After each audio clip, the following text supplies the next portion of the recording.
কাল আবারও মাঠে নামছে কলকাতা নাইট রাইডার্স টিম।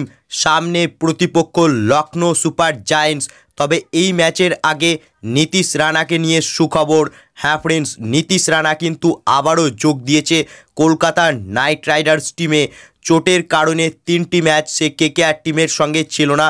তবে ইডেনে এদিন আবারও কেকেআরের প্র্যাকটিস ক্যাম্পে যোগ দিয়েছে নীতিশ রানা এবং তাকে প্র্যাকটিস করতেও দেখা গেল এদিন ইডেনে। তবে কি লখনৌর বিরুদ্ধে কেকেআরের প্লেইং 11-এ ফিরতে চলেছে নীতিশ রানা? এই নিয়ে কোনো কনফার্মেশন এখনও নেই, কারণ নীতিশ রানা এদিন এক হাতে প্র্যাকটিস করছিল, দু হাতে সে ব্যাট ধরেনি। অর্থাৎ এ থেকেই বোঝা যাচ্ছে যে নীতিশ রানা কিন্তু এখনও 100% ফিট নয়। তাই হয়তো লখনৌর বিরুদ্ধে সে নাও খেলতে পারে।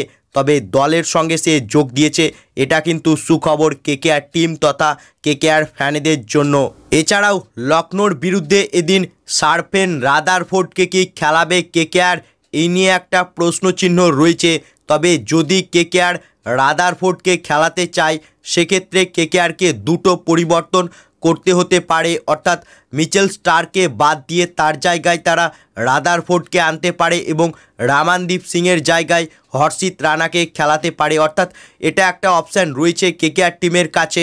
তবে আমার তো মনে হচ্ছে সারফেন রাদারফোর্ডকে খেলানোর কোনো পরিকল্পনা কলকাতা নাইট রাইডার্স টিমের নেই।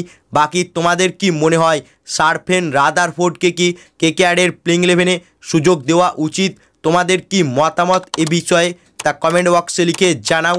এবং ভিডিওটি ভালো লাগলে ভিডিওটিকে করো লাইক এবং আইপিএল ও কেকেআর সম্বন্ধে আরও আপডেট পাওয়ার জন্য চ্যানেলকে করো সাবস্ক্রাইব। ধন্যবাদ।